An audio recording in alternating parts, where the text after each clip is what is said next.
So guys, পারলে পিসির এই কথাগুলো আগে শোনো। আমি যখনই বেরোতাম এগুলো সমস্ত মায়ের টাকা, দেয়া টাকা, এবং যখন বাইরে যেতাম তখন 100 টাকা দিত, দেখো সেটাও আছে। তার কারণ হচ্ছে এটা আমি মায়ের স্মৃতিটাকে রক্ষা করে রাখি। এগুলো হচ্ছে মায়ের দেয়া, এটা মায়ের দান, এবং এটা আমি আশীর্বাদ হিসেবেই রাখি। সুতরাং এটা আমার কাছে চিরকাল থাকবে। বাইরে গেলেই মা দিত, মার যা ক্ষমতা মাথায় দিত, যা পারতো দিত, দিত তো, এটাই বড় কথা। মাথায় চুমু খেত, আশীর্বাদ করতো,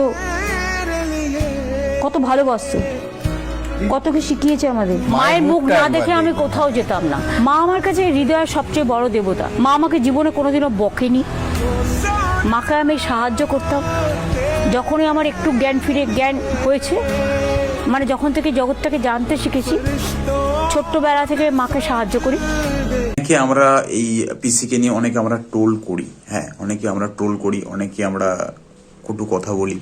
অ্যাকচুয়ালি দেখো, যদি রাজনীতিটাকে মানে পলিটিক্সটাকে যদি সাইডে সরিয়ে দিয়ে যদি এই পিসিকে দেখো না, বা ওনার যে কথাগুলো শুনলে না, সত্যি ভাই মন ছুঁয়ে যাওয়া। মানে কি বলবো, দেখো আমরা অনেকে আমরা ট্রোল করি, অনেকে আমরা মিনিং করি বা ভিডিও করি ওনাকে নিয়ে। তো সে জায়গা থেকে বলবো, দেখো ওই জায়গাটাকে বাদ দিয়ে, মানে যে নোংরা যে পলিটিক্সটাকে ওটাকে বাদ দিয়ে যদি মানুষটাকে দেখি না, মন মানে পুরো মন ছুঁয়ে যায় ভাই।